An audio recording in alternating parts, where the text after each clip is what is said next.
Alright, time for a little garden tour. Just kidding. This isn't even a grow room. This is just 10 cubic feet of space that I found that my family wouldn't intervene and wouldn't sabotage me.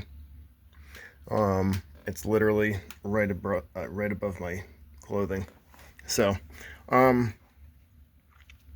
just thought I'd highlight some of these cool plants that I'm starting off. I've been kind of diving down this medieval, old like root crops and things that have and will continue to sustain the masses, and Skirret is one of them. It's a perennial carrot, so I'm looking forward to maybe trying one of those. I'm not sure. It's a biennial, so we'll see. It's one of those things that really requires some patience. This is my son's single seed challenge 2026, the Datil. I went and I put a couple slits, maybe about that big, a quarter of an inch, like 1, 2, 3, and then I did another one here, and then I actually opened up the Ziploc bag right at the top. Once the pepper, it's been popped for 2 days. Once it's been popped for 2 days, I like to take slowly, actually, if you can, take the dome off. If you have like a real dome, you can spin that thing on the top. But to mimic that, I just throw a couple slices in the sides. There's one there again, and then I did that. And speaking of medieval vegetables, this is red orach, and that is like a reddish, fiery looking bush that is a spinach alternative. I'm looking forward to that. I just planted that the other day. We got some Agastache here. I started this up in the Ziploc dome, as I like to do. These are just like old succulent planter cups. They're like shot glass size, and they work great because you can fit them in the small Ziplocs.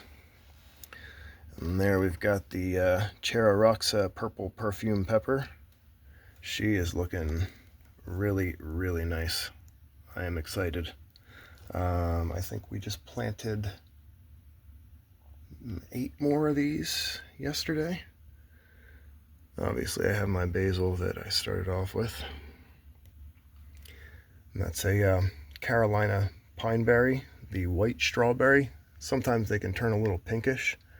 I started up 2 crowns of that, and I'm really glad I did, because I ended up trying to store some, and I didn't do so well with storing. Apparently I didn't ventilate the tub they were in, and actually this right here is one of the pineberry crowns that was looking a little bit weak.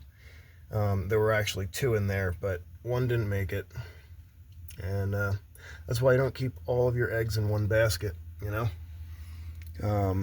This is some Japanese wasabi, experimenting with that. Doesn't seem to be affected by fungus gnats. And speaking of fungus gnats, this is my Cape Sundew. I need to get these flowers off. I need to get these flowers off of this sundew over here as well. That actually hinders the sap production, so you want to keep those trimmed away, even though they can be quite beautiful. I don't know if that'll focus for me, but yeah, they can be gorgeous. That's actually right here. I was just experimenting, and I yanked off a baby. Let's see if I can actually show one of the babies from this. Yeah, that cluster right there kind of just reached into the Cape Sundew as deep as I could, snapped off what felt like a taproot from the Cape Sundew, and then I just put it into this, that's not a normal potting mix that I have this Cape Sundew in. It's actually pretty much a long strand sphagnum moss, and then I did actually top it off with like a little bit of some of my seedling mix. So yeah, it has dropped all of its dead appendages off from the stress, and is just now starting to put off its own new tendrils and start to produce sap. So that's kind of exciting.